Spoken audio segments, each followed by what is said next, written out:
Avec Guillaume del Toro, c'est toujours la même chose. Œuvre de commande ou plus personnelle, profondément ancrée dans la réalité, ou bien tutoyant la poésie la plus pure, ces films me procurent à chaque fois le même plaisir, la même fascination, la même envie. Avec Blade 2, il exulte, il s'amuse et il étale toute sa gourmandise comme un enfant qu'on a lâché dans une pâtisserie et qui ne sait plus où donner la tête.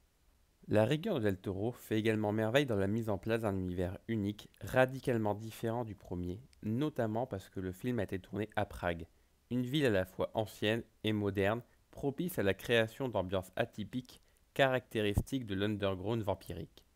Blade 2 incarne la générosité légendaire du réalisateur mexicain, avec ses très nombreuses séquences d'action toujours originales. Par exemple, c'est le style de combat, allant du sabre au catch en passant par le MMA.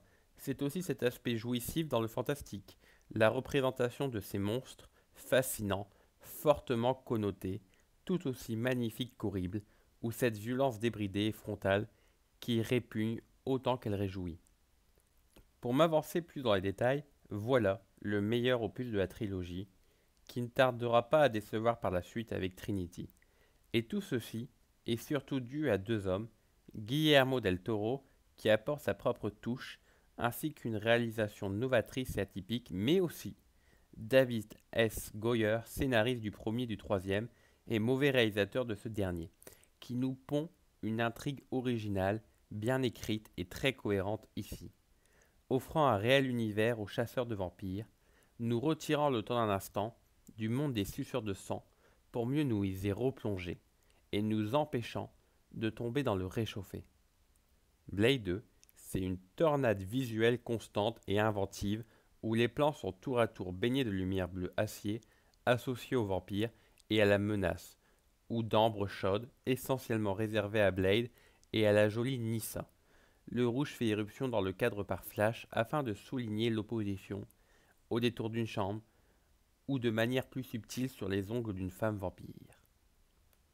Ce supplément d'âme est apporté par un réalisateur qui impose ici subtilement des enjeux narratifs typiques de son cinéma.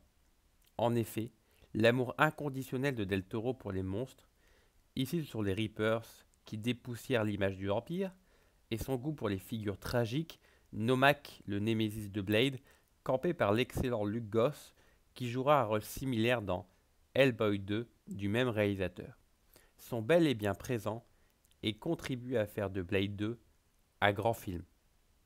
Difficile dès lors d'envisager le film comme une simple commande, tant il fait ressentir la personnalité cinématographique de Del Toro, ses envies d'expérimentation, ses références multiples et disparates, allant des douze salopards à Trinita.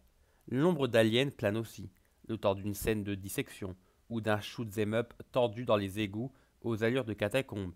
Le réalisateur y intègre aussi et surtout la puissance de ses univers et sa thématique récurrente des rapports difficiles au père.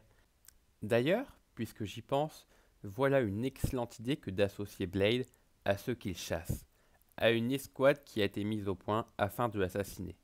Il y a une ironie appétissante derrière tout cela, un cynisme presque saisissant.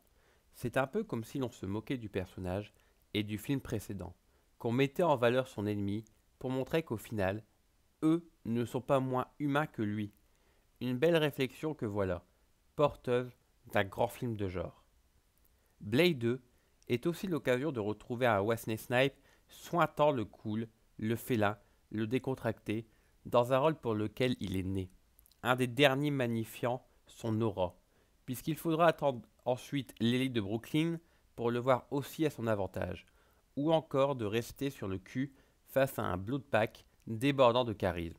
Ron Perlman en tête, avec son personnage de suprémaciste hissé au rang d'antagoniste du The Walker, est aussi saisissant.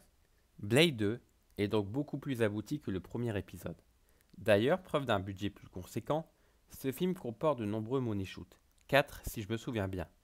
De nombreuses images, notamment celles tirées de ces fameux money shoots, rappelleront sans aucun mal des planches de comics. Là, je pense surtout à la séquence finale où Nomak affronte Blade, qui se relève totalement super-héroïque. Les plans de caméra s'enchaîneront à des vitesses folles et virevolteront ici et là, avec la fluidité de la virtuosité que l'on connaît à Del Toro. Certains demeurent bouche bée, d'autres resteront de glace. Moi j'étais conquis. Blade 2, c'est l'une de ces rares suites parvenant à surpasser l'original qui partait avec un avantage certain, celui de l'effet de surprise. Il apporte un réel renouveau à la trilogie, renouveau qui sera stoppé, et trilogie qui sera largement gâchée par un troisième épisode décevant et catastrophique, largement en deçà de toutes les attentes qu'on pouvait avoir.